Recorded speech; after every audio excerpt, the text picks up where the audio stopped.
Welcome to triple S சமையல். இன்றைக்கி எண்ணெய் கத்திரிக்காய் காரக்குழம்பு வைக்க போகிறேன். அதுக்கு என்னெல்லாம் தேவைன்னு பாருங்கள்.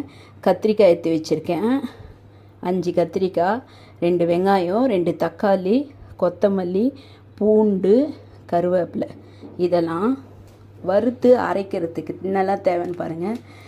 காஞ்ச மிளகா, தேங்காய், ஒரு 2 பெத்த தேங்காய், மிளகு, இங்கே பாருங்கள் தனியா, சோம்பு 1 ஸ்பூனு, தனியா 2 ஸ்பூனு, சீரகம் 1 ஸ்பூனு, புளி இந்த சைஸு. இதை ஊற வச்சு கரைச்சி வச்சுக்கணும். இதெல்லாம் வதக்கணும். இதெல்லாம் கடாயில் வதக்கணும். வதக்கிது பாருங்கள், கடாயை வச்சுருக்கேன். எண்ணெய் ஊற்றி மொத்தத்தையும் வதக்கணும். வதக்கிட்டு கத்திரிக்காய் எல்லாத்தையும் வதக்கி அரைச்சிட்டு கத்திரிக்காவையும் எண்ணெயில் வதக்கிடணும். உங்களுக்கு வதக்கினே காமிக்கிறேன் பாருங்கள்.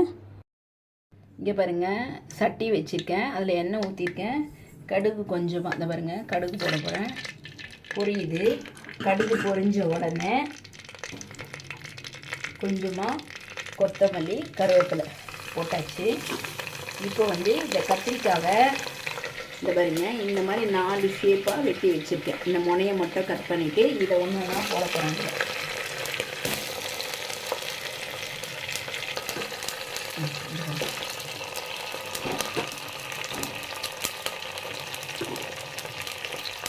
இதை கொஞ்சம் நல்லா வதங்கணும்.